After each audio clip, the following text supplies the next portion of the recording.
Good evening. Restructuring of Canadian mayors and municipalities under the auspices of the United Nations began in 1992. PM Mulroney signed Canada onto UN Agenda 21. Canada thus became a UN member nation state. 178 countries signed on, lured by the promise of big money to go green. By 2000, countries, including Canada, were being governed by directions of the UN, G7, G20, World Economic Forum, and World Health Organization, to name some. Every organization named is a foreign-based NGO, non-governmental organization, and every member of all these organizations is unelected. Parliamentary procedures for law changes weren't followed. In 1994, a municipal primer was issued to all local towns outlining how they were to restructure their governments. Though the municipal primer was a non-binding agreement, all towns adopted it. Our public officials, the mayor and councillors of that day, were partnered with a private corporation, the Corporation of the Town of Aurora, who appointed a chief administrative officer who helped implement the global agenda instead of a local one. The International Council on Local and Environmental Issues, ICLEI, became the main source of consultation to push and fund the global agenda. We remind you that the World Economic Forum and the United Nations signed a strategic partnership framework in 2019 to jointly accelerate the implementation of the 2030 Agenda for Sustainable Development.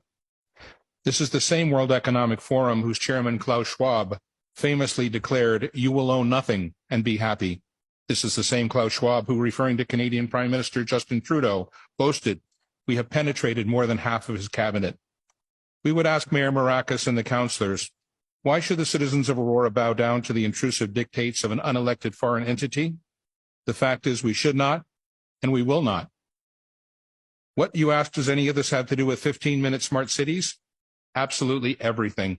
SMART, S for surveillance, M for monitoring, A for analysis, R for reporting, and T for technology. Technology News editor Patrick Wood, 50 years of experience and expertise on technocracy, wrote, "The 15-minute city is a cover for data collection bonanza for technocrats who design and operate them. Cities designed for maximum efficiency always reveal technocrat thinking that efficiency itself is the goal. Maximum surveillance allows for maximum control to achieve even more efficiency." At its very root, this mechanistic thinking is anti-human. The 15-minute city narrative seeks to fool you in the guise of saving the planet, keeping you safe, and delivering convenience. It's actually the gateway to digital IDs and CBDC, central bank digital currencies.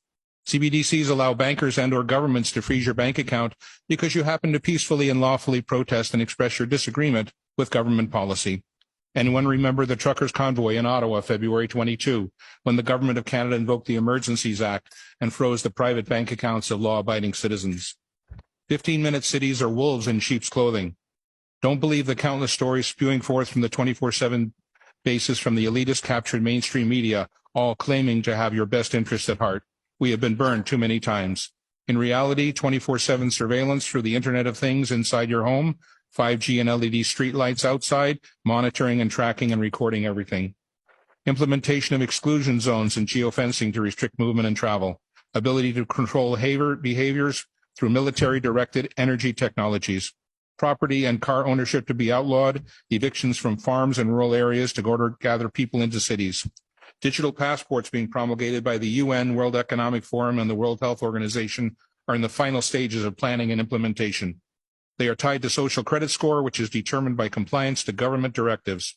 These passports control all access and all aspects of life. Digital currency is being implemented to end cash and monitor all your spending. Your digital currency will be turned off or on depending on your compliance score.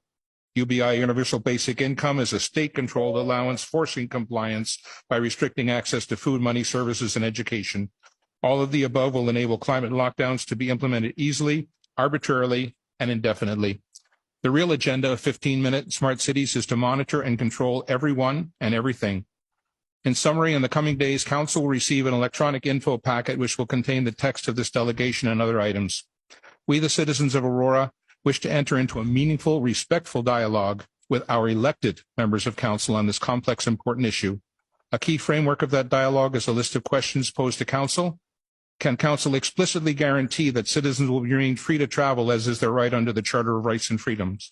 Can Council guarantee not to restrict access to essential services, medical care, bank accounts, government pensions, utilities?